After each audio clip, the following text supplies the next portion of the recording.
안녕하세요. 저는 진심은 언제나 통한다는 말을 믿는 40대 남성입니다. 제 인생은 지금까지 한 번도 밝아본 적이 없었어요. 어떻게 나에게 이런 일들이 생길 수 있는지 세상을 원망하며 살아온 적도 많았답니다. 그런 제 인생이 하나의 사건으로 바뀌게 됐는데요. 그 얘기를 여러분들에게 한번 들려드리려고 합니다. 어릴 적 전 정말 불우한 환경에서 자랐어요. 엄만 술집 여성이었고 아버지 말 그대로 깡패였거든요. 그러다 보니 제가 어릴 적 기억나는 부모님 모습은 아무것도 없습니다. 전 부모님 밑에서 태어나기만 했을 뿐 자라긴 할머니 밑에서 자랐으니까요. 할머니는 절 항상 안쓰러워하셨고 어떻게든 절 잘 키워주시려고 노력하셨죠. 그렇지만 할머니 혼자서 절 키우는 건 생각보다 쉽지 않았습니다. 심지어 아버진 종종 할머니 집을 찾아와 돈을 달라고 할 때도 있었어요. 아이, 엄마, 돈 있는 거 다 알아. 아이, 얼른 좀 줘봐. 나 급하다고. 이제 바로 가야 되는데 얼른. 어딨어? 아, 내가 가지고 갈 테니까 말만 해. 이 자식아, 엄마가 돈이 어딨어? 오랜만에 집에 왔으면 네 새끼 어떻게 잘 크고 있는지부터 봐야지. 앤 뒤로 하고 돈이나 찾아? 너 이럴 거면 오지 마. 아예 오지 말라고. 너한텐 100원 한 푼도 못 줘. 아, 왜 못 줘? 자식이라곤 꼴랑 나 하나뿐인데 돈 있으면 다 나한테 줘야지. 얼른 내놔봐, 어? 야, 할매 옷장 안에 아주 꽁꽁 숨겨놨네. 엄마 잘 쓸게. 야, 백동호, 할머니 말 잘 들어. 아빠 간다. 야, 이놈의 자식아. 그거 동우 교복 살 돈이야. 그걸 가져가면 어떡해? 힘든 상황 속에서도 할머니는 절 위해 삼짓돈을 조금씩 모아두곤 하셨지만 어떻게 알았는지 아버진 돈이 생기면 그새 또 집에 와서 돈을 가지고 가버리곤 했습니다. 어릴 땐 그런 아버지가 그저 무섭기만 했어요. 아버지가 술에 잔뜩 취한 채 집에 와 온 사방을 뒤질 때면 전 얼음처럼 굳어져 그 자리에서 눈물만 뚝뚝 흘릴 수밖에 없었어요. 그렇게 무서워하는 절 보고서도 아버진 눈길 한번 제대로 주지 않으셨죠. 어머니도 가끔씩 절 보러 오시긴 했지만 그마저도 제가 중학교에 들어가면서부턴 발길이 뚝 끊겼고요. 지방 술집으로 간다는 말만 남긴 채 어머니는 연락이 잘 되지 않았어요. 그렇게 전 부모의 사랑을 한 번도 받지 못하고서 어린 시절을 보냈답니다. 그런 제가 학창시절이 평범할 수는 없겠죠. 공부에도 집중도 하지 못했고 늘 방황을 했습니다. 그런 절 보면서 할머니는 항상 하시는 얘기가 있었어요. 동우야, 할미는 네가 공부 잘했으면 좋겠다고 생각한 적 한 번도 없다. 다만 밖에서 사고만 치고 다니지 말어. 다른 건 몰라도 네가 얼마나 마음이 깊고 착한지 이 할민 다 알고 있어. 그러니 남들한테 피해 주지 말고 제발 사고만 치지 마. 알았지? 그런 할머니의 말을 전 무시할 수가 없었어요. 물론 제가 공부를 잘한 건 아니었지만 정말로 전 다른 사람들에게 못되게 굴거나 사고를 치고 다니진 않았어요. 오히려 사람들과 잘 어울려 다니고 사람들을 좋아하기도 했고요. 그런 제가 딱 제 인생에서 너무나 싫어하고 미워했던 사람들이 있었는데 그게 바로 부모님이었습니다. 부모님에 대한 증오심은 웃기게도 제 마음을 정말 단단하게 만들었어요. 절대로 부모님처럼 살지 않겠다는 생각 하나로 지금까지 버텨온 거였어요. 어떻게든 성공을 하기 위해 전 대학엔 가지 않고 정말 밑바닥부터 일을 했습니다. 건설 현장은 기본이고 할 수 있는 일들을 모두 다 해봤습니다. 진짜 초반엔 현장 일도 잘 안 시켜주고 매일 일을 하는 것도 참 어려웠어요. 말 그대로 일당으로 하루 벌어 하루 먹고 살길 반복하다가 어느 정도 일이 익숙해지니 고정으로 건설 현장 일을 할 수 있었죠. 그때가 20대 초반이었는데 그때 정말 정식으로 직원으로서 월급이라는 걸 받아봤습니다. 한 달을 정말 열심히 일해서 번 돈은 사실 엄청 큰 돈은 아니었지만 그래도 진짜 너무 뿌듯하더라고요. 한 달 내내 제가 흘린 땀방울이 이렇게 되돌아온다는 사실이 너무 행복하고 기뻤으니까요. 그날은 할머니를 모시고서 동네 식당에서 외식을 했는데 돌아오는 길에 할머니가 눈물을 흘리시면서 제 손을 꼭 부여잡으셨어요. 동우야, 고맙다. 이 할민 우리 동우가 이렇게 건강하게 잘 커준 것만으로도 참 감사한데 거기다 언제 이렇게 커서 직장도 다니고 일도 하고 이 할미 먹을 것도 사주고 참 고맙고 감사하다 동우야.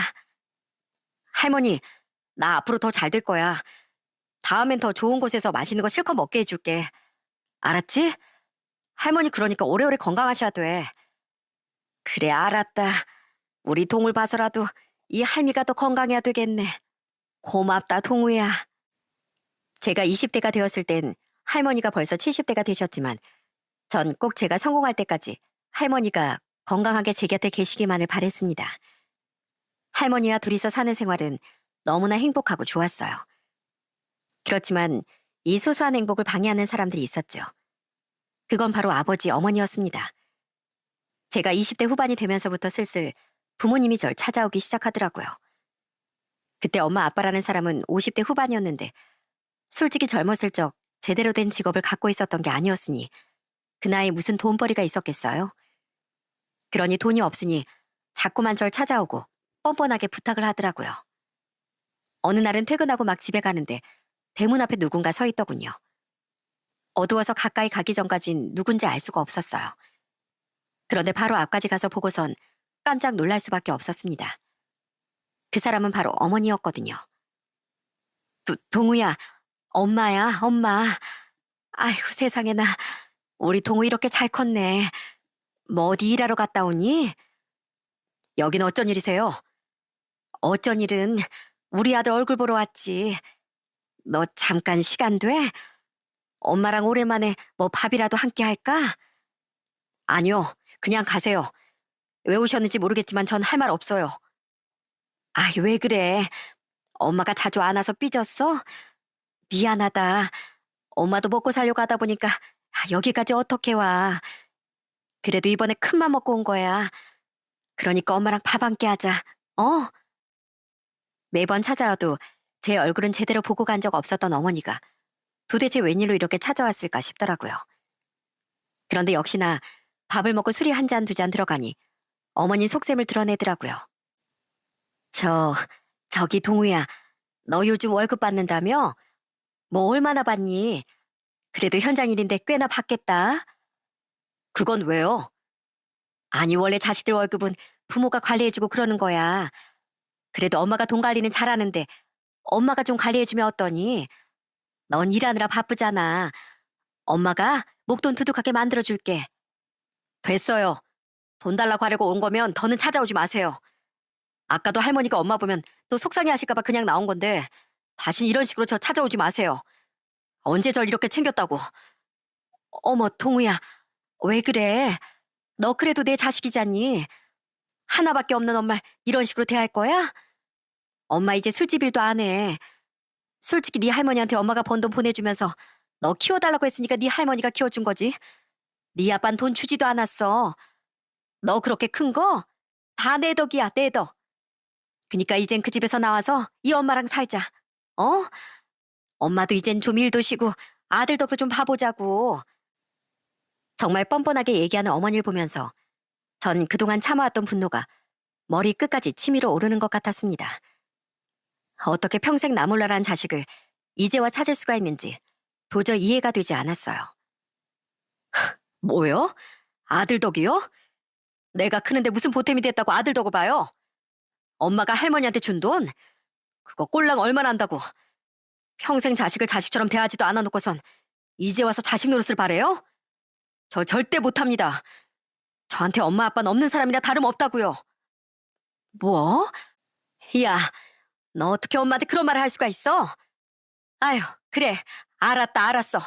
엄마가 잘못했어. 앞으로는 엄마가 잘할 테니까 우리 그동안 서운했던 마음 다 풀고 서로 좋게 좋게 지내보자. 어? 엄마가 요즘 일도 없고 돈도 없고 진짜 힘들어서 그래. 우리 아들한테라도 좀 기대서 살아보고 싶어서 그런 거야. 제가 힘들 땐 제 옆에 있어 주시기라도 했어요? 됐습니다. 다신 찾아오지 마세요. 다음에 또 이런 식으로 찾아오면 저 말로 안 끝낼 겁니다. 여긴 제가 계산할 테니 드시고 가세요. 그렇게 전 어머니에게 냉정하게 얘기를 하고 일어났습니다. 끝까지 어머님 불쌍한 척했지만 전 그런 모습이 오히려 가증스럽게만 느껴졌어요. 엄마라는 사람도 이런데 아빠라는 사람은 오죽했겠습니까? 한동안 찾아오지 않았던 아버지도 나이도 들고 돈도 없으니 집으로 찾아와 돈을 달라 하기 시작했어요. 예전에 늘 집을 엉망으로 만들던 아버지가 무서웠지만 전 어느 순간 아버지가 무섭지 않았습니다.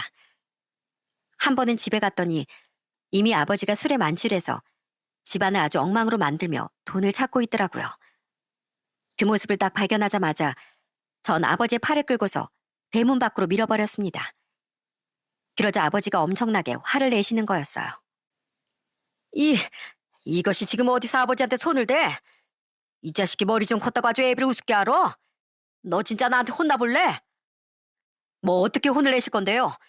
어디 해보시던가요? 애비가 애비 노릇을 해야 자식이 대접을 해주지. 어떻게 뻔뻔하게 여길 찾아옵니까?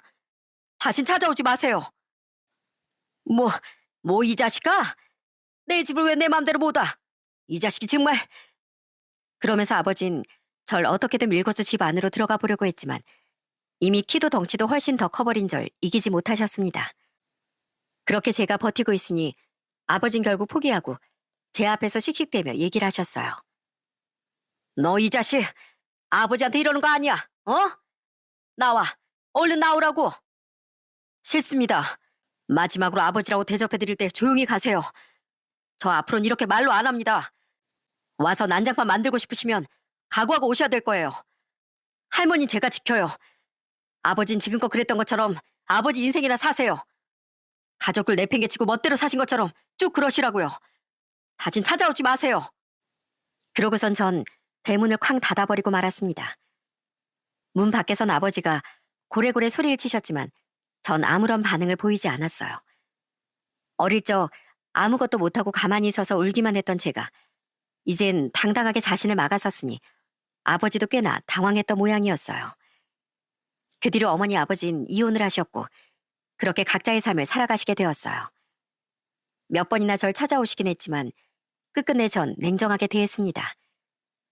거의 30년 넘게 자식 취급도 하지 않았던 사람들이니 부모 대접을 바래선 안 되는 거 아닌가요? 전 그렇게 제 인생에서 부모라는 사람을 싹 지워버렸어요. 그러다 제 인생에 정말 잊을 수 없는 귀인을 만나게 되었답니다.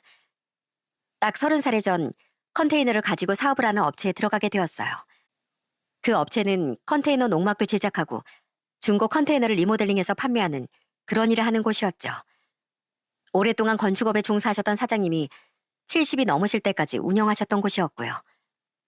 저희 할머니와 비슷한 연세이다 보니 전 사장님과 참 잘 지냈어요.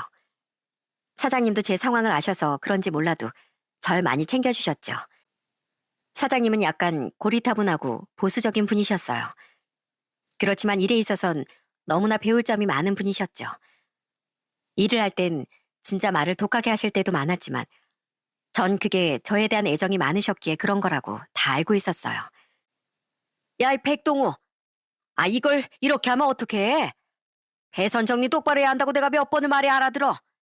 귀 터지게 말해봐도 아주 그냥 한 번을 제대로 안 하네. 사장님, 지금 하고 있어요, 지금.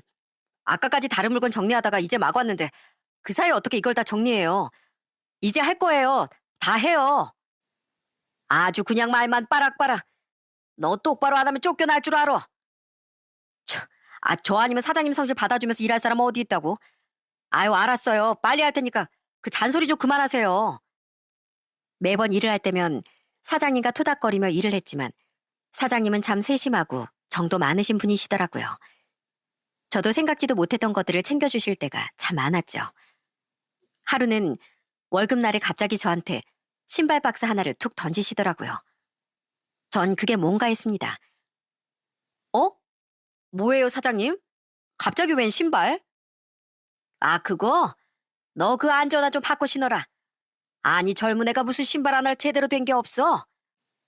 너 이러다가 다치면 또 나한테 다 책임지라고 할 거 아니야. 그런 일 생기기 전에 이거 신고 일해. 예? 사장님, 저 월급 받으면 그걸로 새 안전화 사려고 했는데 이거 완전 좋은 거잖아요. 비싼 거 아니에요? 뭘 비싸긴 뭐가 비싸. 원래 이런 건 좋은 걸로 신어야 하는 거야. 이번에만 사주는 거니까 다음엔 네 돈으로 네가 알아서 직접 사서 신고. 알았냐? 아니, 넌 이런 것까지 내가 일일이 다 챙겨줘야 돼? 아주 손이 많이 가는 녀석이야. 이렇게 츤데레였던 사장님은 항상 절 참 많이 챙겨주셨어요. 할머니 건강이 좀 안 좋으실 때면 집에서 고아온 사골국물도 챙겨주시고 여름이면 휴가 다녀오라며 휴가 때 쓸 돈도 더 담아주시기도 했죠. 그런 사장님에게 사람 사는 정도 많이 느꼈습니다. 그곳에서 한 5년을 일하다가 결국 사장님은 나이가 들면서 더 이상 사업을 운영하기 어렵다며 정리하시겠다고 선언을 하셨어요. 전 정말 많이 아쉽더라고요. 앞으로 뭘로 먹고 살아야 하나 고민을 하던 그때 사장님이 저한테 조언을 하나 해주신 게 있었어요. 동우야, 내가 보기엔 너 이쪽 방면으로 재능이 있어. 네가 한 지금 5년 배웠지? 여태껏 일하다가 도망간 놈은 있어도 너처럼 끈질기게 버틴 애는 없었다. 앞으로 너도 먹고 살아야 하니까 이쪽으로 사업 한번 해봐. 제가요? 저 아직 배운 지 얼마 안 됐잖아요. 사장님도 안 계시는데 제가 어떻게... 야, 이 인생은 실전이야, 실전. 동우 넌 분명 잘할 수 있을 거야. 언제까지 그렇게 남 밑에서 일할 거야? 다른 사장이라고 나랑 똑같을 줄 알아? 나처럼 너 챙겨주는 사람 만나는 거 쉽지 않다, 너. 사람이 치고 치여서 상처받는 것보다 이렇게 기술이 있을 때 네 일 시작하는 게 낫지. 그래도 너보다 수십 년 더 산 사람이 나니까 내 말 한번 듣고 해봐. 부족한 거 있으면 내가 도와줄 테니까. 예? 아니, 그래도 사업은 한 번도 생각 안 해봤는데 사장님이 진짜 도와주실 거예요? 저 그럼 진짜 해요? 그래, 이 녀석아. 네 할머니도 앞으로 모시고 살아야 할 거 아니야? 그럼 너도 네 기술 갖고 사업 갖고 하면 좋지 뭐. 너라면 잘할 거다. 내 말 믿어봐. 그렇게 전 사장님의 응원을 받으며 컨테이너 사업을 시작하게 됐습니다. 옆에서 사장님도 참 많은 조언을 해주시고 도움도 많이 주셨고 저 역시 진짜 열심히 발로 뛰면서 사업을 성장시키기 위해 노력을 했어요.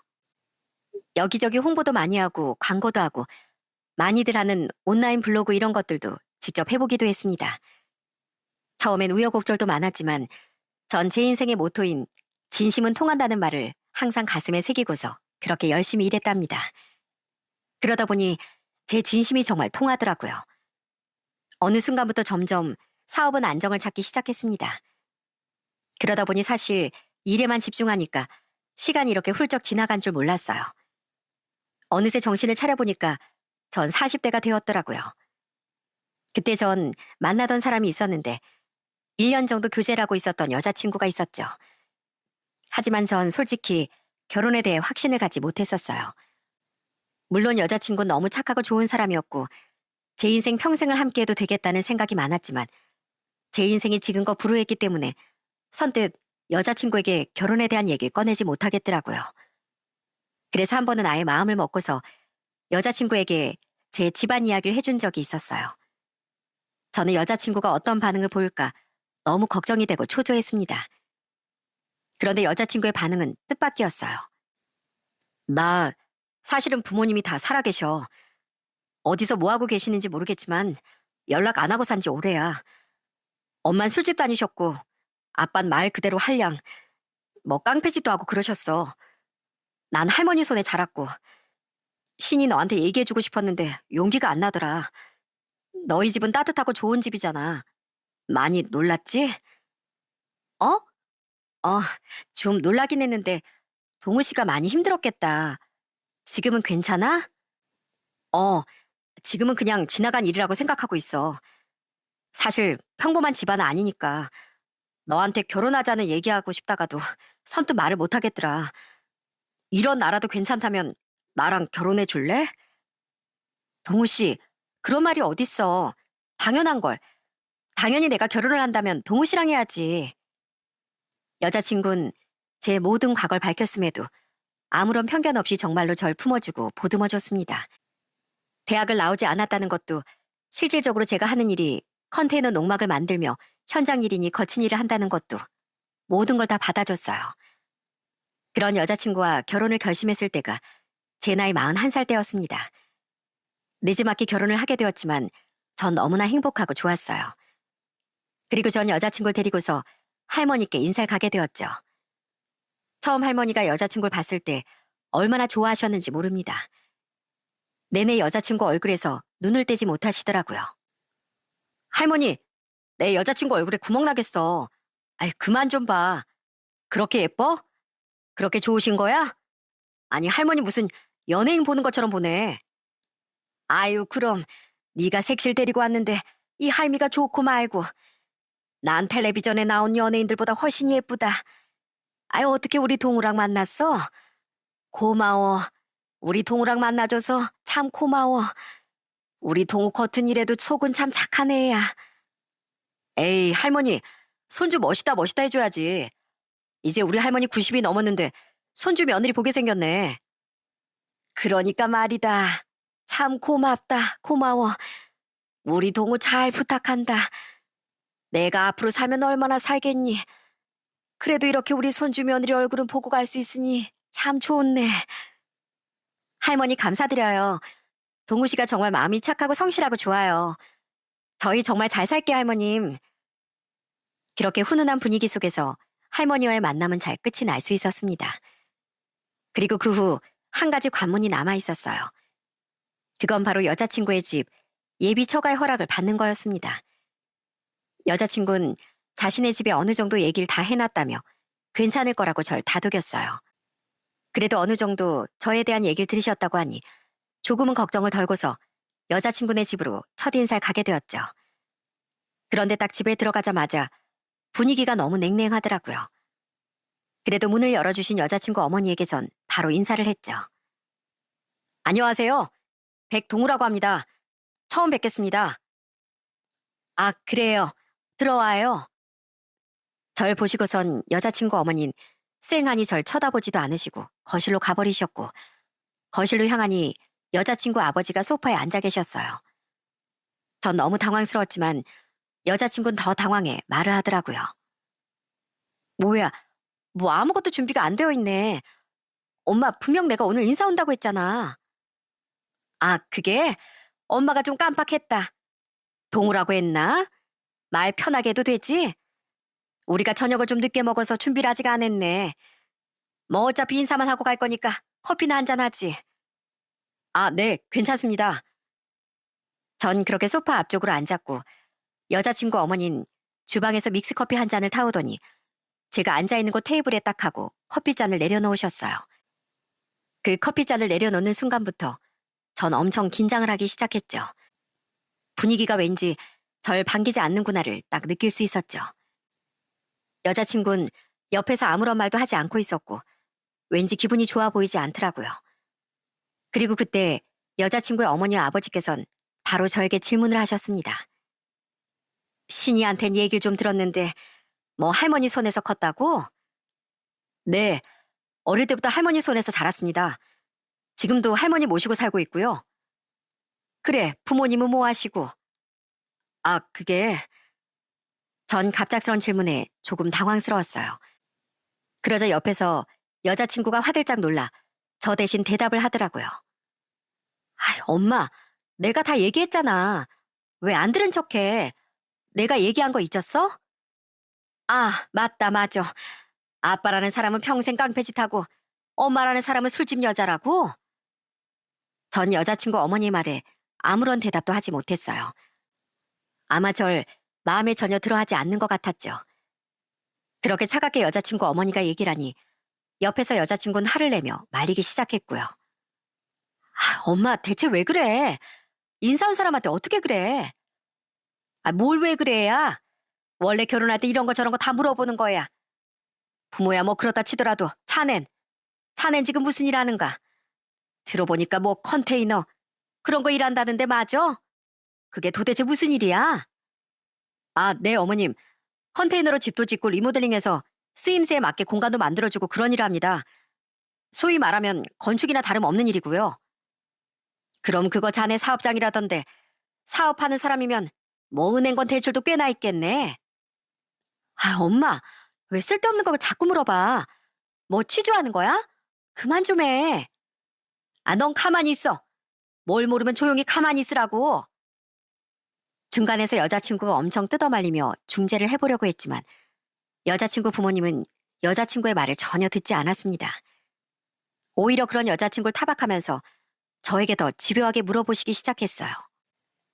뭐 딱 보니까 부모가 그 모양이니 집안에서 뭘 밀어준 것도 아닐 테고 사업하려면 사업 자금이 있어야 할 테니까 기본적으로 대출은 많을 거 아니야. 뭐 얼마나 있는데? 아니, 그것보다 얼마나 버는가? 한 2천 정도 벌고 있습니다. 뭐, 2천? 지금 나랑 장난하는 거야? 아니, 연봉이 2천이면 어떻게 살려고 그래? 전 여자친구 어머니의 말을 듣고 사실 좀 기분이 상했습니다. 처음부터 절 무시하는 말투가 역력했는데 끝내 저에게 화를 내시더군요. 아휴, 요즘 2천 가지고 사는 사람이 어딨어. 하여튼 간에 신이나 엄마가 말했지? 아무나 만나지 말라고.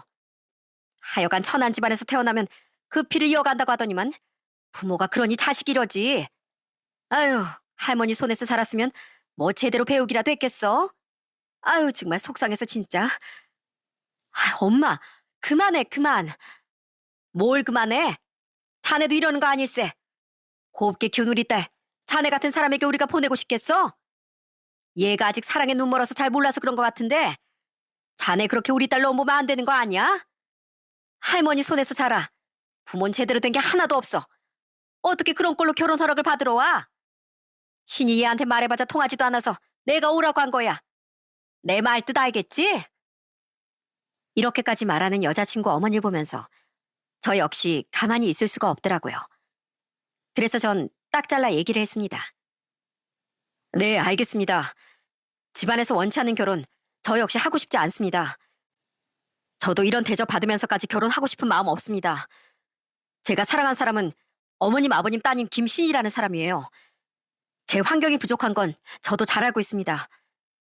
그렇지만 모든 비난을 받을 거 다 감수하고 감내하고 용기 내서 찾아왔는데 애초에 허락을 안 하실 거였으면 미리 얘기를 해주셨으면 좋았을 것 같네요. 저도 그래도 손님인데 이렇게까지 얘기하시는 건 아닌 것 같습니다. 뭐? 아니 고작 2천 벌면서 뭐가 그렇게 떳떳하다고 당당하게 얘기를 해? 어? 죄송하다고 싹싹 빌어도 모자랄 판국에. 죄송한데 저 연봉이 2천이 아니고요. 월 2천인데요. 뭐 월 2천? 아니 그게 말이 되나? 그게 무슨 소린가? 거짓말하는 거 아니야? 거짓말 아니고요. 맞습니다. 굳이 제가 제 사업소득까지 보여드릴 필요는 없을 것 같고요. 이렇게 된 마당에 제가 증거자료까지 제출하고 싶지도 않네요. 자기 자식 귀하면 남의 자식도 귀하다는 걸 좀 아셨으면 좋겠습니다. 커피 잘 마시고 합니다. 그렇게 전 자리에서 일어나 뒤도 보지 않고 바로 그 집을 나와버렸습니다. 나오면서 보이는 여자친구 부모님 표정은 진짜 믿지 못하는 표정이었어요. 사실 여자친구는 제가 사업을 하고 있다는 건 알고 있긴 했지만 정확히 어느 정도의 벌이가 있는진 알지 못하는 상황이었어요. 그러니 여자친구 부모님께서도 제가 어느 정도 벌고 있는지 듣지 못하셨던 거고 그저 직업과 환경만 보고서 그렇게 얘기를 했던 거였습니다. 여자친구는 바로 자신의 부모님께 소리를 치더니 절 뒤쫓아 나오더라고요. 그러더니 제 손을 잡고서 사과를 하더군요. 오빠, 정말 미안해. 난 우리 엄마가 저럴 줄 몰랐어. 난 엄마가 오빠 초대하라고 하길래 허락해 주는 줄 알고 다 얘기했는데 진짜 저럴 줄은 꿈에도 상상 못했어. 정말 미안해. 근데 우리 부모님 신경 쓰지 마. 어? 그냥 우리 둘이서만 살면 되잖아. 나 사실 우리 부모님한테 진짜 실망했어. 이럴 줄은 정말 몰랐거든. 정말 미안해, 오빠. 신이야, 미안. 우린 안 될 것 같아. 솔직히 예상은 했는데 직접 들으니까 생각보다 더 충격적이네. 물론 너희 부모님 심정 모르는 건 아니지만 나 정말 지금 이 자리까지 오기까지 수없이 많이 노력했어. 그런 내 노력, 그리고 우리 할머니까지 무시하는 집과 결혼할 수 없어. 미안해. 우리 그만하자. 그렇게 전 여자친구에게 이별을 통보했습니다. 그날 얼마나 눈물을 많이 흘렸는지 몰라요. 그동안 제가 그렇게 노력해서 가난에서 벗어나고 부모의 굴레에서 벗어나고 싶었는데 이런 식으로 제 발목을 잡을 줄은 정말 억울하고 분통하기도 했습니다. 여자친구는 계속해서 연락이 왔지만 전 여자친구의 연락을 받지 않았어요. 저라고 여자친구랑 헤어지고 싶은 마음이 있었던 건 아니었습니다. 여자친구는 정말 오로지 저 하나만을 보고서 누구보다 절 아껴주고 사랑해준 사람이었거든요. 그렇지만 더 이상 인연을 이어나가는 것이 제 욕심이라는 생각이 들더라고요. 그러다 한 3일 정도 지났을 때 갑자기 저에게 한 통의 전화가 걸려왔어요. 모르는 번호라 바로 받았는데 그 전화를 받고서 전 깜짝 놀랄 수밖에 없었습니다. 그 전화는 바로 여자친구의 어머니였거든요. 백서방. 나야. 나 신이 엄마. 네? 아, 어떻게 전화 주셨어요? 신이하고는 다 정리했습니다. 그것 때문에 전화 주셨나요? 아니, 그게 아니라, 아유, 내가 그때 우리 딸한테 얼마나 혼났는지 모르네. 우리 딸이 지금 식음을 전폐하고서 아주 밥도 물도 안 먹고 이러다 정말 큰일 날 것 같아. 백서방이 그냥 파혼하자고 했다면서? 아휴, 내가 정말 어떻게 사과를 해야 될지 정말 미안하네. 내가 그냥 보이는 것만 보고서 자네한테 상처를 준 것 같아서 정말 미안했네. 내가 그날 얼마나 밤잠을 설쳤는지 몰라. 혹시 자네 시간 되면 오늘 다시 한번 와주면 안 되겠는가? 아니요, 시간 없습니다. 전 선약이 있고요. 그리고 거기 가서 또 상처받고 싶지도 않고요. 아, 그래? 그럼 이번 주말은 어떤가? 내가 진짜 주말에 맛있는 거 해놓을게. 또 내가 갈비찜은 기가 막히게 하거든. 다른 거 몰라도 얼굴 보고 정식으로 얘기 좀 나누고 싶어서 그런 거니까 한 번만 좀 생각해주게나. 이렇게 부탁하네. 그렇게 전화를 끊고서 전 많은 생각을 했습니다. 여자친구와 연락을 끊은 지도 며칠인데 아무것도 안 먹고 누워만 있다고 하니 걱정이 되더라고요. 그래서 전 여자친구에게 바로 전화를 걸어 물어보게 되었어요.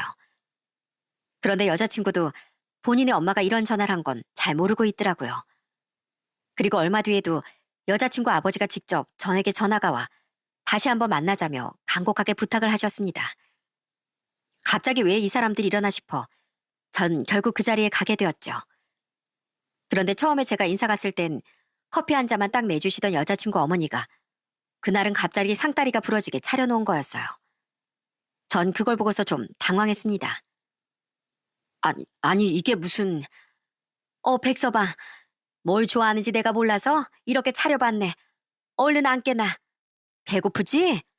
좀 먹어봐. 아휴, 입맛에 맞을지 모르겠네. 그래도 내가 음식 솜씨 하나만큼은 기가 막히다는 얘기를 많이 들었어. 한번 들어봐. 그러면서 제게 음식을 권하시는데 도대체 왜 이러시는지, 갑자기 태도가 왜 이렇게 바뀌었는지 몰랐습니다. 처음엔 제 수입 때문에 그러시는가 보다 생각을 했어요. 사실 제가 그때 월 2천 번다곤 했지만 그것보다 더 벌 때도 있고 마이너스일 때도 있었으니까요. 아마 제 회사 뒷조사를 좀 하신 모양이었어요. 그래서 이렇게 갑자기 잘해주는가 싶었던 그때 여자친구 어머니께서 솔직한 얘기를 저에게 털어놓으시더군요. 그... 자네한테 내가 정말 미안하네. 자네한테 그런 얘기를 해서는 안 되는 건데 내가 또 우리 딸을 너무 귀하게 키우다 보니까... 자네 혹시 아는가? 우리 딸 어릴 적에 소아암 걸렸었다는 거. 네? 소아암이요? 그래, 우리 딸이 소아암 걸려가지고 한 몇 년을 학교도 못 가고 내내 고생하면서 병치료했거든. 나나 우리 남편이나 우리 딸을 어떻게든 살려보려고 온갖 것들을 다 하면서 살았어. 그러다 보니 내 욕심이 너무 과했나 봐. 내 생명보다 귀중한 우리 딸이 좀 더 좋은 곳으로 시집갔으면 좋겠다고 생각했거든. 사랑받으면서 부족하지 않게 살길 바랬네. 자네한텐 정말 미안하네. 그제서야 왜 이렇게 독하게 절 내치셨는지 조금은 여자친구 부모님의 마음이 이해가 되더라고요. 알고 봤더니 여자친구는 어릴 적부터 몸이 정말 많이 안 좋았고 소아암에 걸리고 난 후에도 한동안 많이 힘들었다고 하더라고요.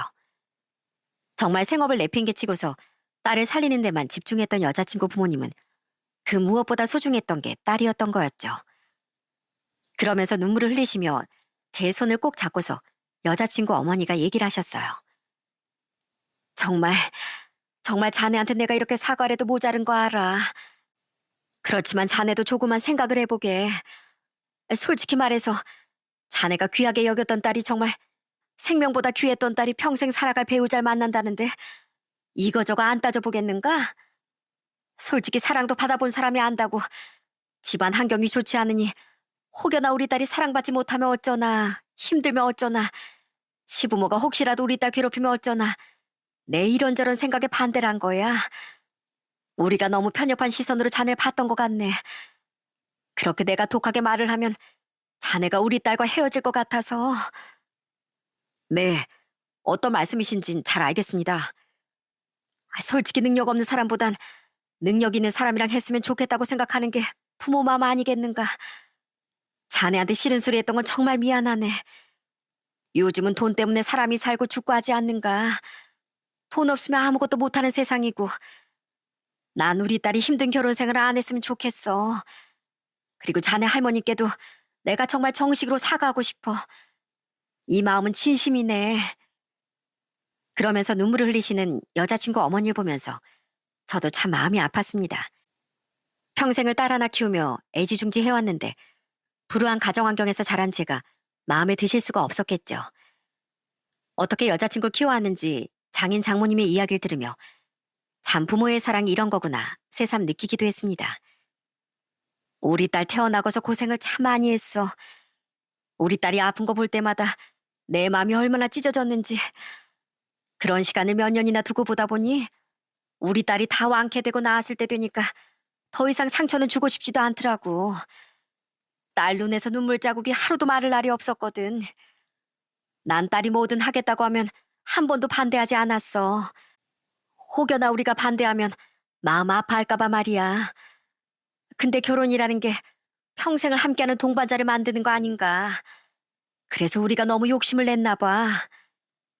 신이가 어릴 때부터 많이 아팠다니 어머님 아버님께서도 정말 많이 힘드셨겠네요. 들어보니 어떤 마음이신지 저도 잘 알겠습니다. 우리 딸한테 자네 얘기 들었을 때 사실 좀 놀라기도 했네. 아이 물론 사람을 배경으로만 판단해서는 안 되지만 솔직한 심경으로 우리 딸이 그런 일을 또 겪게 하고 싶지 않았거든.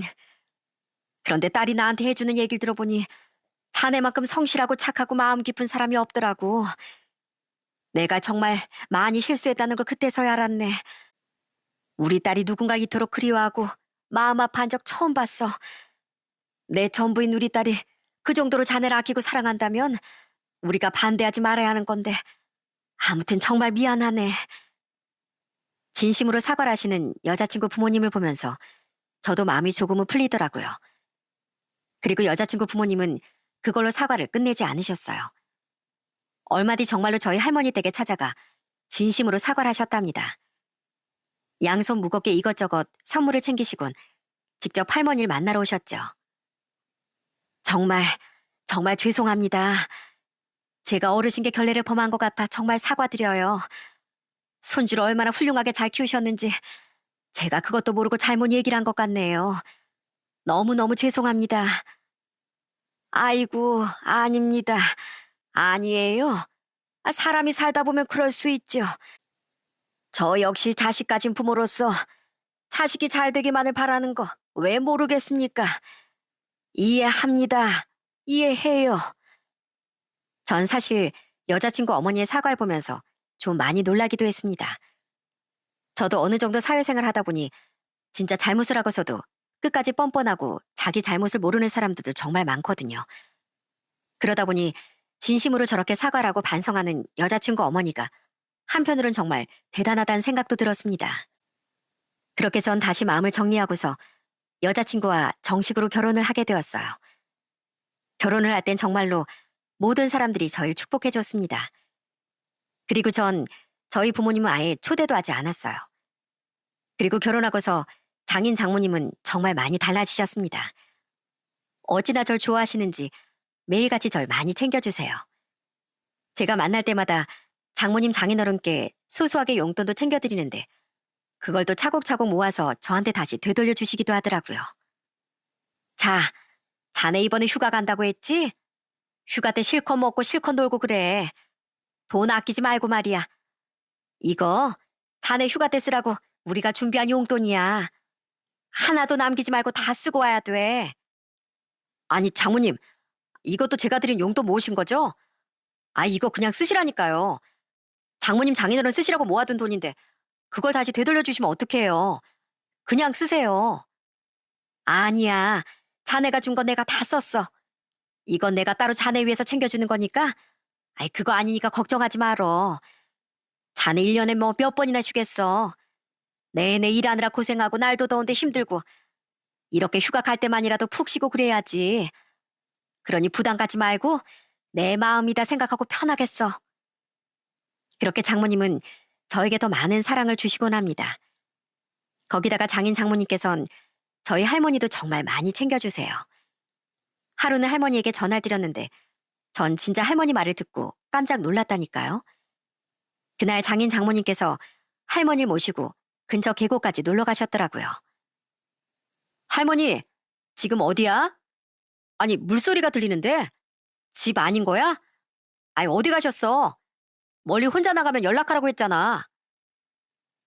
통우야. 아니, 오늘 아침에 사돈이 전화 오셔선 같이 계곡이나 가서 발 담그자고 하길래 같이 왔어. 여기 참 시원하고 좋구나. 와선 백수까지 사주시고 얼마나 좋은지 몰라. 뭐? 어머님, 아버님이 거길 가셨다고? 그래. 저번엔 날 덥다고 시원한 수박까지 사오시더니만 오늘은 계곡에 같이 왔다. 여하간 내가 우리 사돈 내 덕분에 얼마나 시원하고 좋은지 모르겠다. 내 걱정은 하지 마로.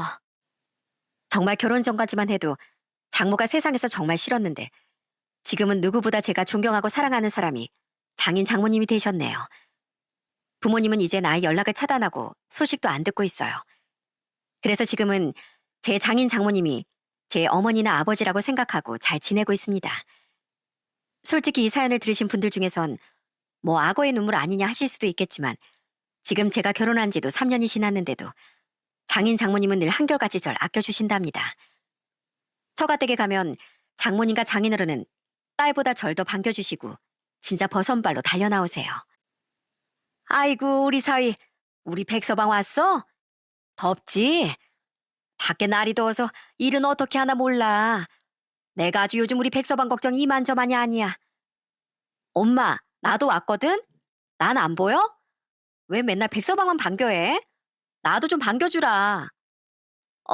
우리 딸도 왔네. 어머나 백서방, 자꾸 올 때 뭐 사오지 말라고 그랬지. 누가 엄마 아빠 집에 오는데 선물을 사와. 이러면 나 정말 불편해. 다음엔 절대 아무것도 사오지 마. 안 그래도 백서방 준 안마기 이거 도로 가지고 가라고 하려고 했는데 우린 이런 거 필요 없어. 밖에서 일하는 백서방 있어야지. 아닙니다. 어머님 아버님도 이런 거 쓰셔야죠. 오늘도 맛있는 갈비찜 해 드셨죠? 그럼 우리 백서방이 내 갈비찜을 제일 좋아하는데 내 당연히 해야지. 그리고 오늘은 백서방 좋아하는 반찬들로 싹 준비했어. 얼른 와. 밥부터 차려줄 테니까. 그렇게 저희는 너무나 행복하게 잘 지내고 있습니다. 사실 전 이렇게 행복한 가정을 꾸릴 수 있을 거라곤 전혀 상상도 못했어요. 제 인생에서 가족이라곤 할머니 한 분만 있다고 생각했는데 이젠 누구보다 절 아껴주고 사랑해주시는 장인 장모님이 계시고 제 곁엔 든든한 아내와 할머니까지 계신답니다. 이 행복이 보다 오랫동안 지속될 수 있도록 전 더 열심히 일하고 가족들을 아끼며 사랑하려고요.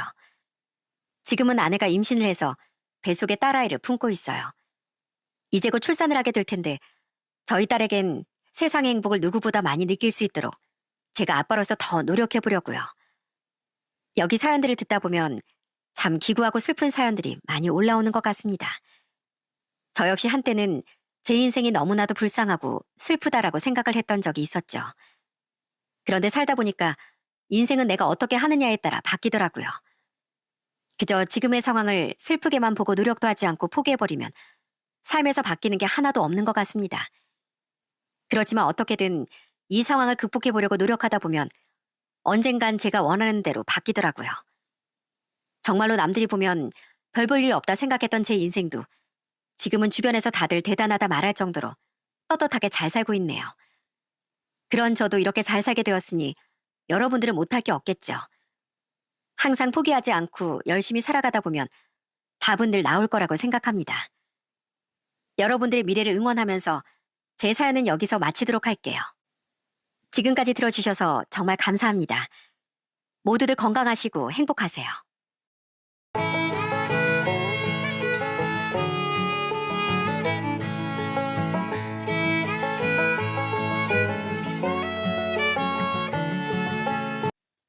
안녕하세요. 저는 30대 자영업자 한 아이의 엄마입니다. 제가 늘 즐겨보는 채널에 이렇게 제 사연을 보내게 되어 참 설레는 마음이 드는데요. 사연을 쓰면서 제 인생을 다시 되돌아보니 참 굽이굽이 굴곡진 인생을 살아왔다는 게 새삼 느껴지더라고요. 그 중에서도 최근에 겪었던 일은 조용했던 제 인생을 시끌벅적하게 만들었는데요. 지금 생각해도 기가 찬 그때 이야기를 여러분께 한번 들려드리려고 합니다. 저에겐 정말 특별하고 소중한 존재가 있어요. 그건 바로 제 친언니랍니다. 저보다 5살이 많은 언닌, 제가 아주 어릴 때부터 진짜 절 얻고 키웠다 할 정도로 절 너무나 아껴주고 사랑해줬습니다. 부모님이 두 분 다 바쁘게 일을 하셨기 때문에 언닌 10살 때부터 절 부모님 대신 돌보곤 했습니다. 지금도 그러는 집이 있는지 모르겠지만 저희가 어렸을 땐 부모님이 바쁘시면 동네 한 식당에 부모님이 돈을 내시고선 저녁을 애들끼리 가서 먹을 수 있게 부탁을 하는 경우들이 종종 있었어요. 저희 역시 집 근처 백반집에 엄마가 항상 돈을 맡겨둬서 저희가 저녁을 먹으러 가곤 했죠. 그렇게 가면 언닌 메뉴 하나를 시킬 때가 많았어요. 언니 왜? 언니도 배고프다며. 근데 왜 하나만 시켜? 언닌 배 안 고파. 아까 친구가 준 과자 먹었더니 배가 안 고프네? 성아 너 많이 먹어. 치, 언니 혼자 과자만 먹고 나도 주지. 알았어. 그럼 나 혼자 밥 먹을게. 언닌 앞에서 나 먹는 거 보고 있어. 언닌 속이 깊은 사람이었고 넉넉하지 않은 형편 때문에 늘 저녁을 굶곤 했습니다. 어린 전 아무것도 모르고서 언니가 정말 배가 안 고프구나 생각을 했고요. 그 덕에 전 배 고른 일 없이 자랐고 언닌 학창 시절 내내 빼빼 말랐습니다. 언닌 저에게 부모님이나 다름이 없었어요. 제가 사춘기 때도 늘 고민이 있으면 항상 전 언니에게 먼저 털어놓곤 했습니다. 그러다 제가 중학생 때 아버지가 교통사고로 일찍 돌아가시게 되면서 언니 20살이 되자마자 생계에 뛰어들게 되었어요. 엄마는 아버지가 돌아가시고 난 후부터 건강이 급속도로 나빠지셨고 결국 언니가 버는 돈으로 생활할 수밖에 없었어요. 20살이라고 하면 그 어린 나이에 하고 싶은 일이 얼마나 많았겠어요. 남들은 화장도 하고 예쁜 옷도 입고 놀러도 많이 다니는데 언닌 단 한 번도 자유를 갖지 못하고 늘 그렇게 일에 치이며 살았습니다. 그런 언니의 성실함을 좋게 보셨는지 언니가 일하던 곱창집 사장님께서 언니에게 비법을 전수해 주셨고 그렇게 언닌 20대 후반에 곱창 가게를 인수받아 열게 되었어요. 그때 그 사장님의 아들이 바로 지금의 형부랍니다. 언닌 그 가게를 인수받으며 형부와 결혼까지 하게 되었고 그렇게 가정을 꾸리게 되었어요. 형부는 참 성실하고 좋은 사람이었습니다. 같이 곱창 가게를 운영하면서 언니를 얼마나 챙겼는지 몰라요. 종종 전 언니 가게로 놀러 가곤 했는데 그러면 형부는 언니를 제 옆에 앉혀두곤 했습니다. 여보, 처제 혼자서 여기 덜렁 앉아있으면 외롭잖아. 당신이 여기 옆에서 같이 손님처럼 앉아있어. 알았지? 가게 나 혼자서도 잘 보니까 걱정하지 말고. 아니야, 당신 혼자 힘들어. 얘 성아야, 너 뭐 먹을래? 아이, 됐다니까 그러네. 자, 손님, 뭐 드시겠어요? 여성분 두 분이서 오셨는데 자매이신가 봐요. 아주 똑 닮았네요. 아이, 기분이다. 이렇게 아리따운 여성분들 오셨으니까 제가 곱창 서비스로 드리죠. 잠깐만 기다리세요. 그러면서 한참을 언니와 제가 수다 떨 수 있게 형부는 배려도 참 많이 해줬습니다. 그런 형부와 언니는 정말 열심히 살았습니다. 조카도 한 명 낳고서 아이도 너무너무 예쁘게 키웠죠. 정말 제가 생각하는 이상적인 가족의 모습이 바로 언니네 가족이었어요. 그렇지만 행복은 오래가지 못했습니다. 언니가 30대에 희귀병이 발병했거든요. 평소에도 마른 체질이라 언니가 자주 아프곤 했는데 어느 날부턴가 아무리 쉬어도 몸이 낫지 않기 시작하더라고요.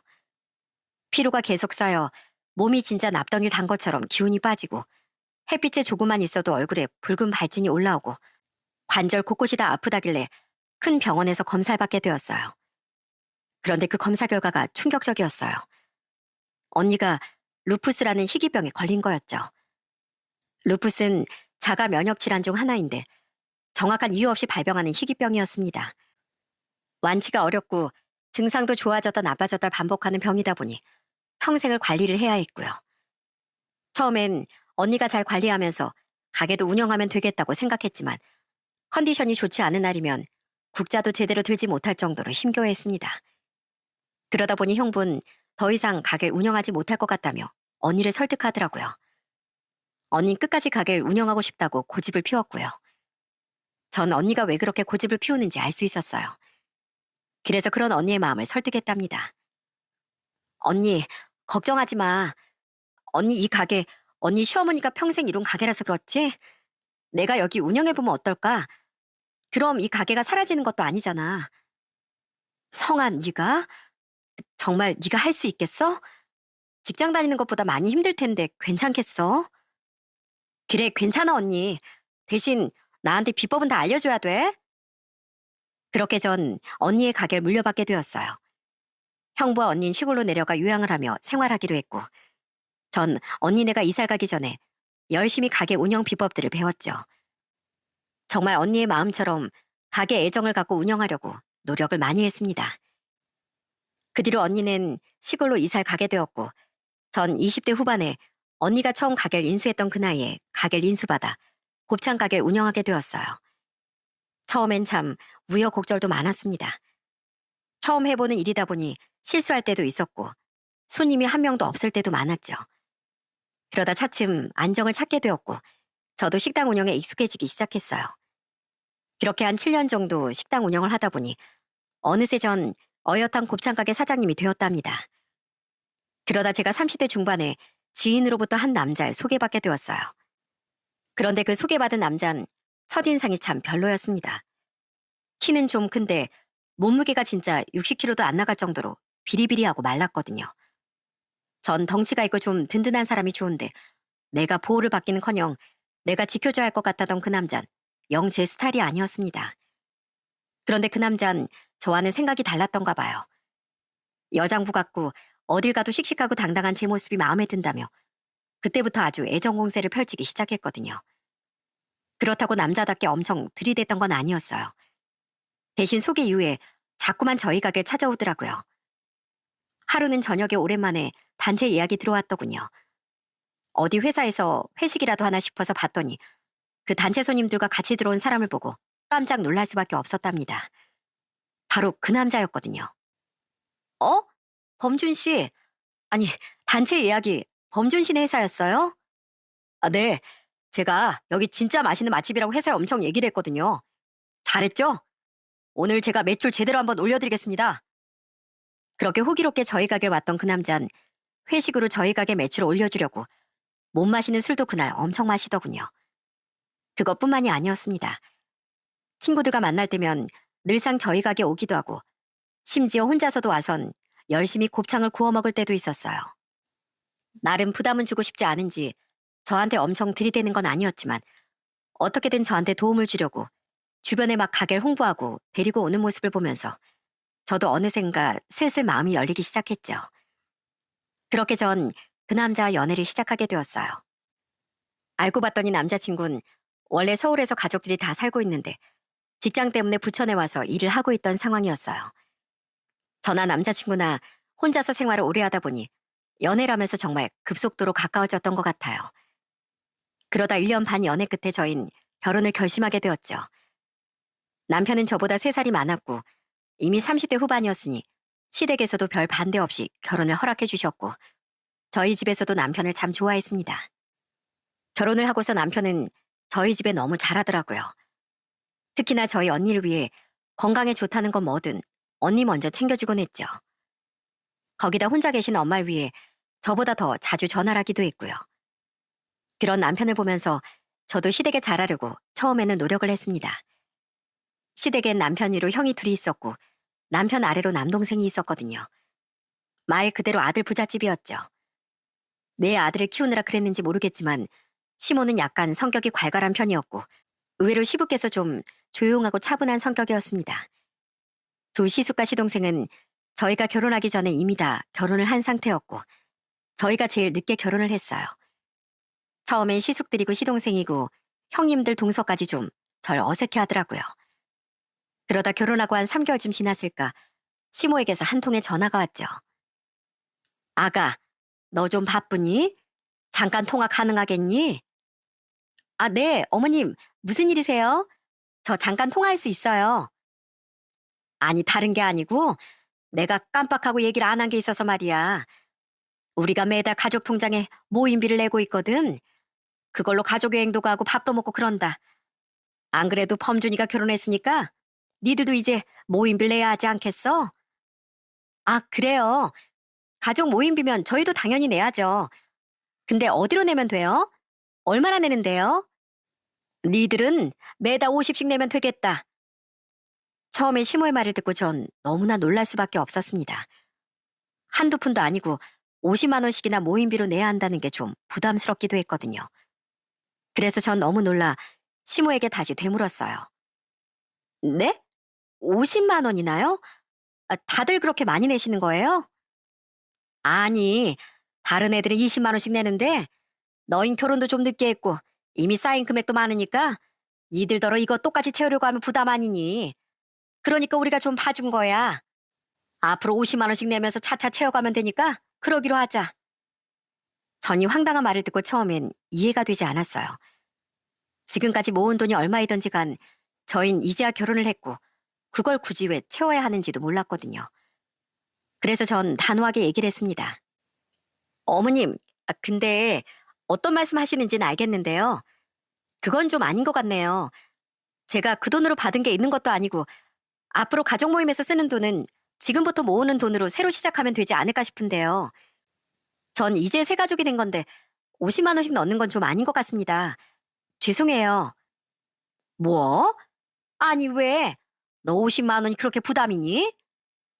부담도 부담이지만 전에 모으신 돈은 다른 식구들과 모아서 쓰셨던 돈이잖아요. 그걸 저희가 똑같이 채워야 한다는 것도 전 이해가 되지 않고요. 어쨌든 저희도 앞으로 똑같이 모임비 내는 거면 모르겠지만 50만 원은 좀 힘들 것 같아요. 그렇게 제가 딱 잘라 얘기를 하니까 시모도 그 뒤로 별다른 말 없이 알았다며 전화를 끊더라고요. 전 이 이야기가 이날로 그냥 잘 마무리가 됐다고 생각을 했어요. 솔직히 여러분이라면 황당하지 않겠습니까? 그 전에 얼마 모았던지 간에 그건 제가 결혼하기 전에 다른 식구들이랑 쓴 돈인데 그걸 왜 제가 채워야 하는 건지 아무리 생각을 해도 이해가 되지 않았어요. 시댁 식구들은 이상하게 남자들은 좀 조용하고 말이 많지가 않은데 여자들이 좀 말이 많은 편이었거든요. 저도 어디 가서 사람들과 못 어울리고 그러는 편은 아닌데 이상하게 시댁에만 가면 말을 안 하게 되고 입을 다물게 되더라고요. 한 번은 다 같이 모여 저녁을 먹고 아들들은 사우나를 가고 며느리들만 남아서 커피를 마시고 있었어요. 그런데 형님들이 절 걱정하는 척 얘기를 하더라고요. 동서, 거기 사는 건 어때? 솔직히 요즘 어디에 사나 똑같다고 하지만 실제로 살아보면 또 다르긴 다르다던데. 하긴 동선 거기서 오래 살았지 아마? 우리 남편은 요즘 어찌나 바쁜지 몰라. 돈을 또 얼마나 벌어오려고 그러는지. 아차, 둘째 너희도 이번에 서방님 승진했다며? 축하해. 아유, 아니에요 형님. 축하는 무슨. 뭐 월급이 올라서 좋긴 한데 그것도 다 애들 교육에 쓰다 보면 뭐 남는 게 있나요? 요즘은 애들 경험 쌓아주려고 해외도 많이 나가고 그래야 하니까 별로 남는 것도 없죠 뭐. 아휴, 어머, 동서 미안. 동서는 해외여행은 좀 힘들겠다. 그지? 대신 나중에 애 낳으면 우리 막내 동서 학원에 맡겨. 막내 동서 능력 좋고 잘 가르친대잖아. 그지 막내 동서? 그럼요. 우리 형님들 자식 교육은 제가 다 담당할 수 있죠. 그나저나 자식은 엄마 머리 따라간다는데 셋째 형님은 걱정이 좀 많으시겠네요. 첫째 형님이야 공부 잘해서 대기업 다니셨고 둘째 형님은 발레 전공해서 또 예체능 쪽으로는 엄청 뛰어나시잖아요. 근데 셋째 형님은 아유, 막내 동서 무슨 그런 소리를 해. 동서 서운해하겠다. 동서가 좀 이해해. 우리 셋이야 남편들도 다 잘나고 잘 나가니까 별 걱정 없다지만 솔직히 셋째 서방님은 직업도 평범하고 뭐 그렇잖아. 정말 다들 절 위해주는 척하면서 은근히 까내리고 무시하는데 진짜 어처구니가 없더라고요. 어떻게 하나같이 이런 성품을 가진 사람들만 모아놨는지 아주 신기할 정도였어요. 솔직히 여러분이라면 결혼한 지 1년도 안 된 새 식구가 있으면 그래도 잘해주려고 좀 노력이라도 하지 않을까요? 어떻게든 사람을 무시하려고 드는 꼴을 보니까 그냥 가만히 있으면 안 되겠다는 생각이 들더라고요. 저도 나름 사회생활도 오래 하고 거기다 자영업을 하면서 이래저래 키워온 눈칫밥이라는 게 있으니 딱 알겠더군요. 이 사람들은 그냥 가만히 당하면 안 되는 사람들이구나 딱 느껴졌습니다. 그래서 전 그냥 웃으며 얘기를 했어요. 어머, 그러게요. 근데 전 저희 남편이 너무너무 다정해서 좋더라고요. 결혼하고서 제가 쓰레기 한번 직접 버려본 적이 없잖아요. 퇴근하고서도 남편은 제가 힘들까봐 설거지까지 싹 다 해놓고 거기다가 주말엔 제가 가고 싶다는 거 어디든지 데리고 가는 거 있죠? 회식 가도 밥만 먹고 집에 딱 일찍 오고 어찌나 다정한지. 저희 사는 아파트 사람들은 다 절 부럽다고 하던데 형님들도 다 그러고 사시는 거죠? 어? 뭐 셋째 서방님이 그래? 근데 사회생활 하는 사람이 회식 때 그렇게 빠지면 되겠어? 동서가 너무 잡돌이 하는 거 아니야? 아닌데. 남편이 원래 능력 없는 사람들이 회식이 일의 연장선이라고 그런다더라고요. 괜히 자기가 놀고 싶으니까 회사 회식 핑계대고 새벽까지 노는 거라고. 그래서 그런가? 저희 남편은 그렇게도 이번에 승진도 하고 연봉도 많이 올랐는데 역시 저희 남편도 강씨지만 아들이긴 한가 봐요. 다들 능력도 좋잖아요. 아주버님들이랑 시동생도 저희 남편처럼 다들 다정하시죠? 그러니 두 형님과 막내 동선 아무런 말도 하지 않고 그때부턴 입을 다물기 시작하더라고요. 솔직히 전 두 시숙과 시동생이 어떻게 집에서 행동하는지 어느 정도 알고 있었거든요. 그렇게 돈을 잘 버는데 집안일까지 어떻게 다 신경을 쓰겠습니까? 형님들은 해외여행을 밥 먹듯이 간다고 하지만 시숙들까지 같이 간 적은 없었어요. 바쁜데 당연히 같이 갈 수가 없겠죠. 거기다가 막내 동선 맞벌이를 하면서도 시동생이 워낙 바쁘다 보니 애들 돌보는 거며 집안일은 혼자 막내 동서의 차지였거든요. 그걸 제가 어느 정도 알고 있는데 당연히 이렇게 제가 남편 자랑을 하니 이 세 사람은 더 이상 자랑질을 할 수 없었던 거죠. 아마 배가 꽤나 아팠을 겁니다. 그래서 그랬는지 몰라도 그 후부턴 남편 자랑은 제 앞에서 한 번도 하지 않더라고요. 대신 어느 날부턴가 외모로 절 까내리기 시작했습니다. 그날은 시부 생신이었어요. 평상시에 바쁘다 보니 잘 만나지 못했었는데 생신이나 명절은 꼭 빼놓지 않고 참석을 했었거든요. 그날은 일찍 직원한테 가게를 맡기고 부랴부랴 시댁으로 향했습니다. 아무래도 일을 하다가 바로 가다 보니 옷도 차려입거나 그러지 못했거든요. 당연히 화장도 하지 못했고요. 그걸 보고선 큰형님이 막 웃으며 얘기를 하는 거 있죠? 어머, 동서. 아니, 그러고 오면 어떡해.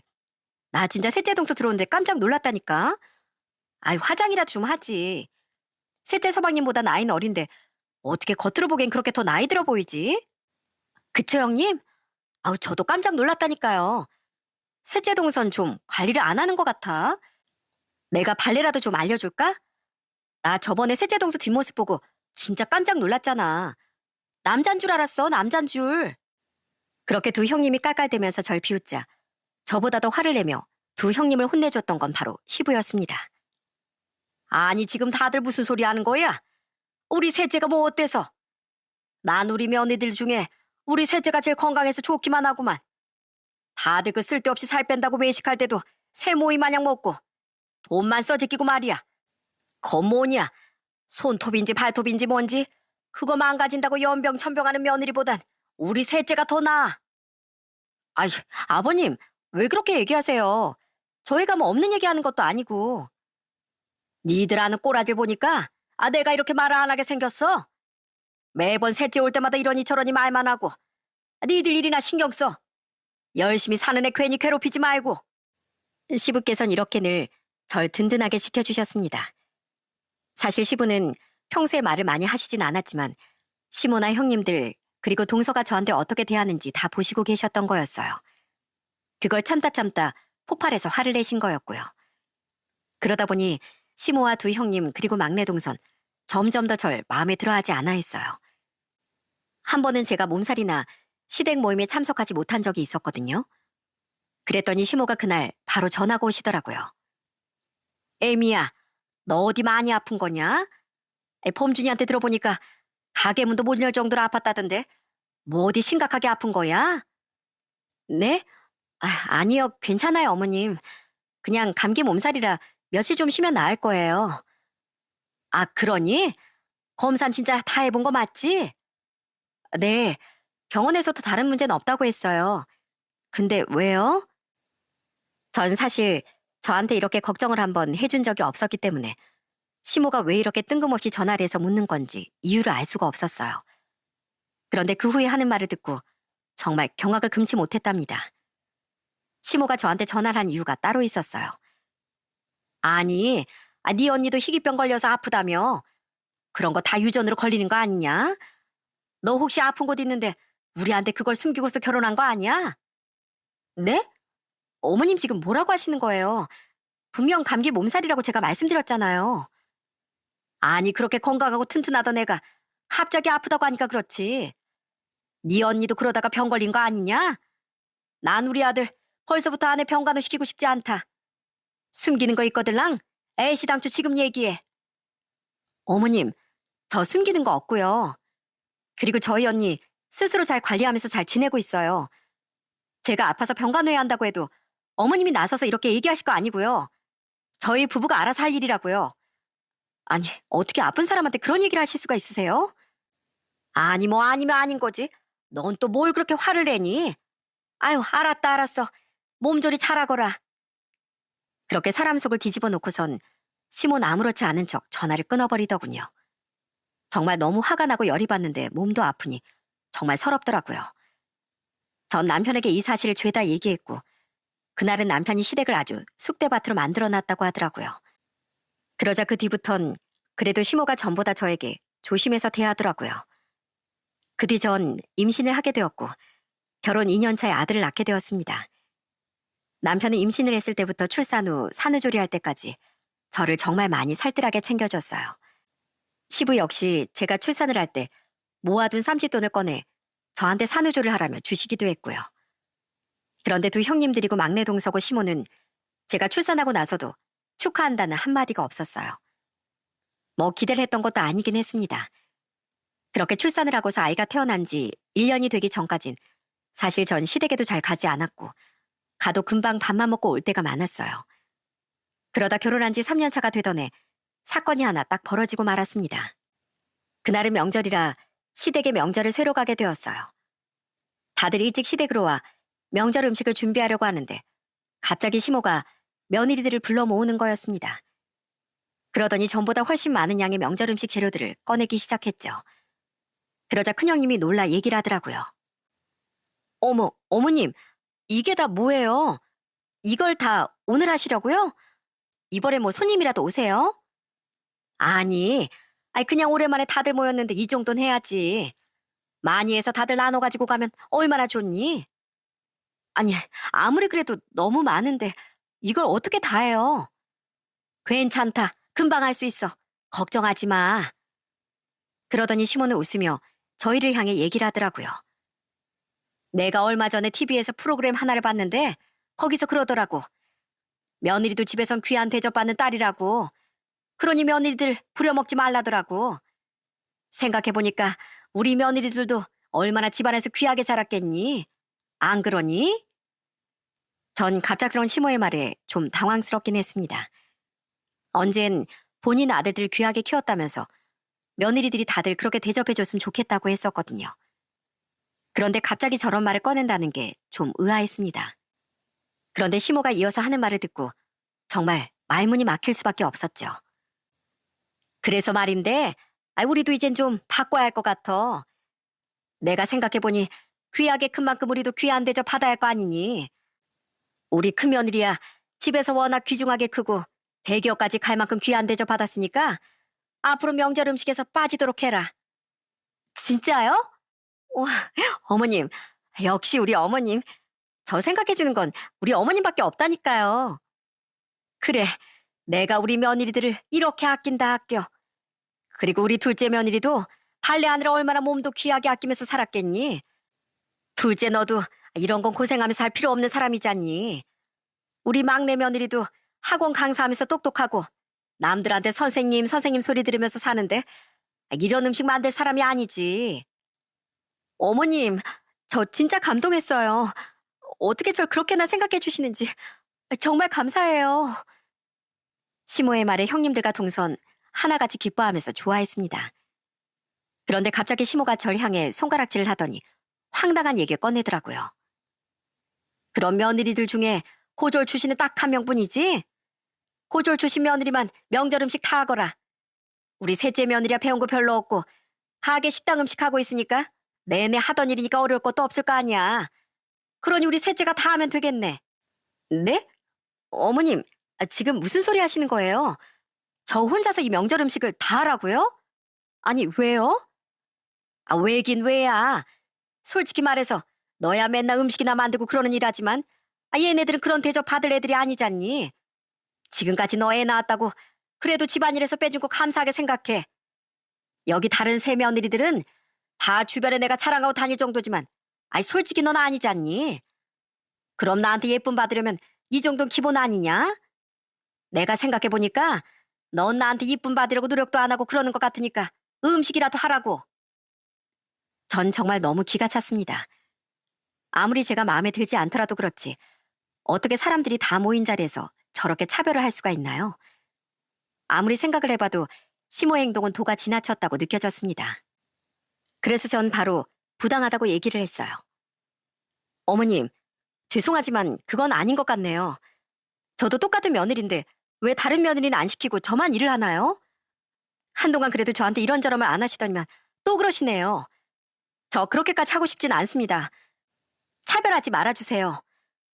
이게 무슨 차별이야? 차등이지, 차등. 등급이 서로 다른데 어떻게 똑같이 대우를 받니? 너도 생각을 해봐라. 살아온 급수가 다른데 어떻게 똑같이 대우를 하냐고. 그게 더 차별 아니냐? 얘네들 입장에선 너랑 똑같이 대우받는 게 차별이야, 차별. 뭐라고요? 아니 막말로 네가 식당에서 벌어봐야 뭐 얼마나 벌겠어? 돈도 못 벌면 몸으로 때워야 하는 거 아니니? 다른 애들이야 능력 있고 잘 살아서 우리 덕 안 봐도 잘 산다지만 너흰 그런 것도 아니잖아. 앞으로 우리 덕 봐야 할 때가 올 것 같은데 미리미리 잘 보이면 니들도 좋은 거 아니니? 난 니들 생각해서 말해주는 건데 어떻게 그렇게 고깝게 들어? 어머님, 지금 하신 말씀 후회 안 하시겠어요? 정말로 버는 돈만큼 벌이만큼 대접하는 거 어머니 맞으신 거죠? 그래. 급수가 다른데 지금 네가 동등한 대우받겠다고 하는 게 더 웃기는 거야. 시몬은 끝까지 절 무시하며 당당하게 얘기를 했습니다. 전 더 이상 상식으로 이 사람들을 대해서는 안 되겠다는 생각이 들었어요. 결국 저도 똑같이 이 사람들을 대하기로 마음을 먹었죠. 그래요? 그러면 월 수입대로 나눠보죠. 형님들이고 동석 한번 까봐. 한 달에 얼마나 버는지 그걸로 다들 명절일 어느 정도 할지 정하자고. 동서, 지금 그게 말이 된다고 생각해? 동서, 비빌 곳을 비벼. 동서 그 조그마한 가게에서 뭐 얼마나 벌겠어? 우린 외벌이라도 연봉이 1억이야, 1억. 자존심 아무데나 부리는 거 아니라니까. 그래요? 그럼 진짜로 까봐요. 저 한 달에 1,000은 거뜬히 벌거든요. 연봉 1억이요? 전 1억이 넘는데 지금 바로 확인해 보자고요. 뭐? 월 1,000? 동서, 지금 거짓말하는 거 아니야? 우리가 확인 못할 줄 알고 지금 거짓말하는 거지? 거짓말이요? 그럼 보여드리죠. 자, 이거 보세요. 저희 카드 매출만 들어온 건데 보이시죠?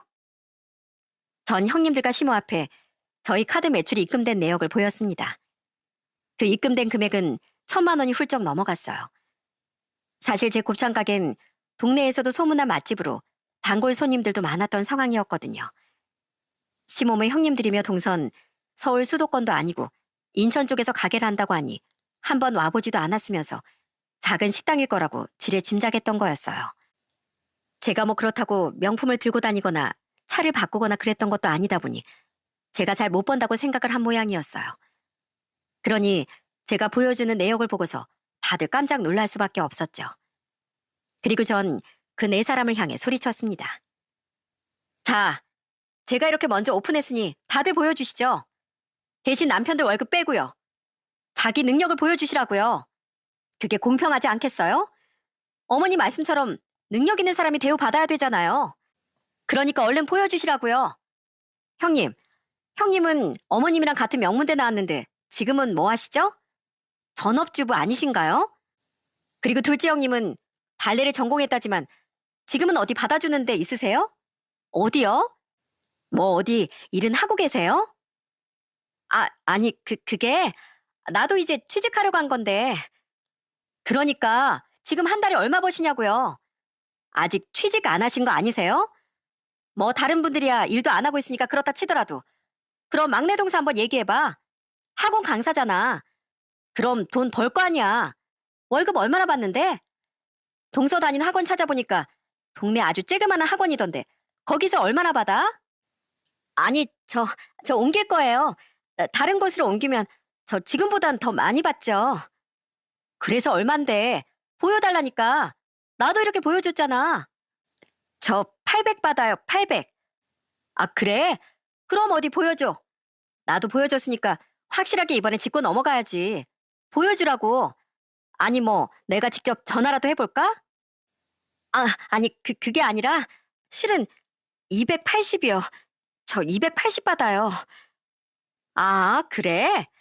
그럼 여기 네 사람 중에서 내가 제일 많이 버네. 어머님, 들으셨죠? 제가 제일 많이 버니까 전 오늘 명절 음식에서 빠져도 되겠네요. 두 형님들이랑 동석 아주 쇠가 빠지게 해야 될 것 같은데 어쩌죠? 그러자 시모의 형님들이며 동석까지 아무런 말도 하지 못했습니다. 전 시모가 딱 봐도 제 길을 어떻게든 확 잡고 싶어서 이 사단을 만들었다는 게 느껴졌어요. 그런데 시모가 저에 대해 아무것도 모르고 있었다는 게 화근이었던 거죠. 그렇게 다들 아무 말도 못하고 있으니 시동생이 깔깔대며 웃으며 박수를 치더라고요. 이야, 역시 우리 형수라니까. 형수 진짜 멋있다. 엄마, 엄만 형수한테 안 된다니까 그러네. 자꾸 왜 저러나 몰라. 그러니까 말이야. 재수 씨, 진짜 대박이에요. 짱짱 멋있어. 와, 우리 셋째 재수 씨 장난 아니네. 엄마, 나 저럴 줄 알았어. 우리 셋째 재수 씨 여장부라고 내가 말했지? 우리 와이프들이랑은 다르다니까. 다 엄마한테 알랑방귀 끼고 그러니까 여장부인 재수 씨 한번 잡아보려고 했어? 아유, 엄마만 아주 된통 당했네. 그러면서 시숙들과 시동생은 엄청 통쾌했습니다. 사실 시숙들이나 시동생은 진짜 열심히 밖에서 일만 하는 착한 남편들이었거든요. 형님들이고 동서고 워낙 남편들을 잡고 살다 보니 다들 한마디도 못하고 살았었는데 제가 이렇게 한방 날리니까 다들 속이 시원했던 모양이었습니다. 전 가만히 말도 못하고 서 있는 네 여자들을 향해 말했어요. 왜 아무런 말도 안 하세요? 급에 맞춰서 일하자면서요. 어서들 움직이세요. 아, 어머님도 이젠 움직이셔야 되겠네요. 어머님 말대로 저희 이젠 벌이로 나눠서 그렇게 일하자고요. 네? 아니, 애미야. 그게 아휴, 내가 너무 과했지? 미안하다. 내가 정말 미안하다 아까. 어머님, 저도 똑같은 사람이에요. 감정 있고 생각 있고 서운한 마음도 똑같이 든다고요. 저도 저희 집에서 귀한 딸이고 귀한 자식이에요. 잘 사는 집 자식만 자식이 아니고요. 다 똑같이 귀하다고요. 근데 어떻게 그렇게 사람을 차별하고 무시할 수가 있나요? 형님들도 마찬가지예요. 어떻게 사람을 그렇게 무시할 수가 있어요? 겉으로 보이는 걸로 사람 판단하는 거, 그거 진짜 못된 거예요. 아세요? 그래, 당신이고 다른 며느리들이고 너무들 했어. 어떻게 사람을 그런 식으로 대접을 해? 자, 이제 봤지? 당신 말대로 능력 있는 대로 일하는 걸로 앞으로 우리 집은 그렇게 정하기로 하자고. 아이 뭐 어때래? 얼른 가서 일하지 않고. 그렇게 시부는 모든 상황을 정리하셨습니다. 시댁에선 이젠 한 달 벌이만큼 대접을 하겠다며 선언을 하셨어요. 시부의 말에 결국 시모와 다른 며느리들도 아무런 말도 하지 못했고요. 그리고 형님들은 저에게 사과를 하더라고요. 미안해, 동서. 우리가 좀 너무했지? 미안. 근데 진짜 동서 돈 많이 버는구나. 우리 몰랐어. 그러게 동서. 미리 말이라도 좀 해주지. 우린 여태 몰랐네. 미안해. 쓸데없는 소리 하지 말고 다른 며느리들은 조용히 하고 명절 음식이나 차려. 그렇게 네 여자들은 제 눈치를 슬슬 보더니 앞치마를 입고선 열심히 명절 음식을 준비하기 시작했습니다. 시부는 절 데리고서 소파에 앉더니 시원한 커피 한 잔까지 제 손에 쥐어주셨어요. 자, 우리 셋째 며느리 마음 많이 상했지? 미안하구나. 내가 중심을 잡고서 있어야 하는 건데 다 내 잘못이다. 우선 이거 한 잔 마시고 속 좀 풀어. 명절 음식은 앞으로 걱정하지 말고 시원하게 한 잔 들이키거라. 전 그날 진짜 손 하나 까딱 안 하고 차려진 명절 음식을 배부르게 먹고만 왔네요. 남편도 저한테 엄지손가락을 번쩍 들며 절 칭찬해줬답니다. 그렇게 한번 길을 확 잡고 나니 시댁에서 제 위치는 한순간에 달라졌어요. 요즘은 시댁에서 어떤 말을 듣는지 아시나요? 얼마 전엔 글쎄 시모가 저한테 슬쩍 오더니 제 손을 갑자기 부여잡곤 얘기를 하시더라고요. 애미야, 있잖니? 너 그 곱창 가게에 우리 체인점 좀 하나씩 내주면 안 되겠니? 넌 부천이니까 우리 서울 동네에다 가면 괜찮잖니? 어? 체인점이요? 왜요? 어머님 뭐 곱창 냄새 난다 어쩐다 싫어하셨잖아요. 그러면 하시기 힘드실 텐데요. 아유, 무슨 소리야. 내가 곱창을 얼마나 좋아하는데. 내가 제일 좋아하는 게 곱창이야, 곱창. 저번에 너희 가게 가서 먹어보니까 너무 맛있더라. 역시 우리 며느리가 손도 야무지고 음식도 잘하니까 잘 될 수밖에 없더라고. 아, 기왕 이렇게 된 거 우리가 여기저기 체인도 운영하고 그러면 더 잘 될 거 아니냐. 내가 진짜로 열심히 아마. 어, 쉽지 않으실 텐데요. 어머님이 식당 운영해 보신 것도 아니고 힘든 일인데. 내가 뭐든 아마 뭐든. 뭐 가게에서 한 1년이라고서 체인점 내주면 어떠니? 내가 공짜로 직원으로 일할게. 그래서 내가 배우면 되지.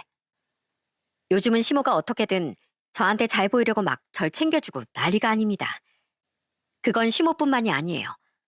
한 번은 막내 동사 형님들이 절 찾아와 막 부탁을 한 적도 있었습니다.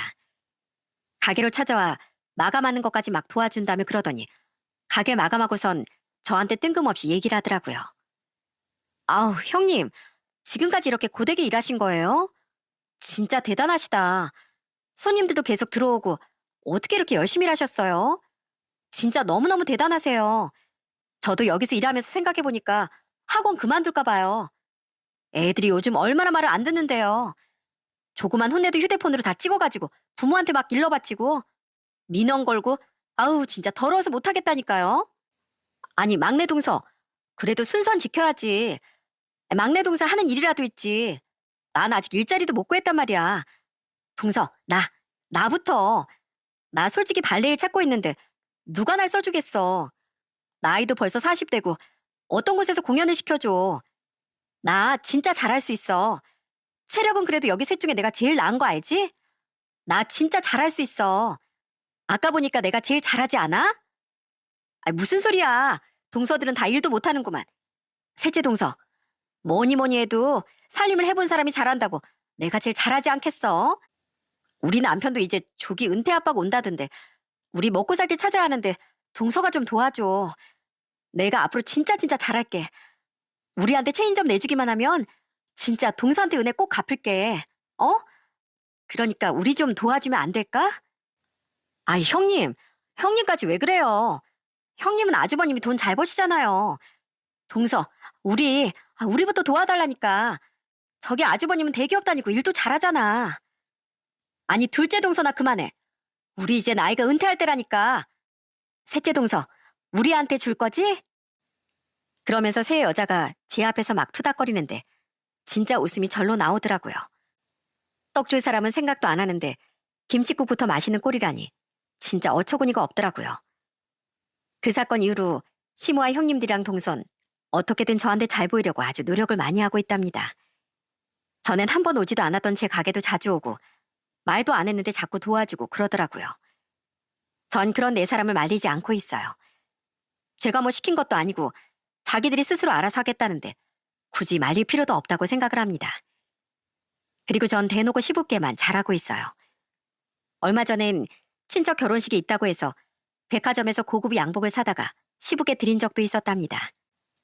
아버님, 저번에 보니까 양복이 좀 낡으신 것 같더라고요.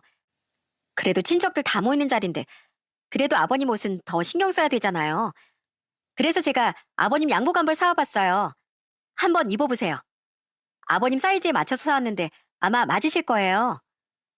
아이고, 옷이 이거 엄청 고급스럽구만. 이거 꽤나 비쌀 텐데.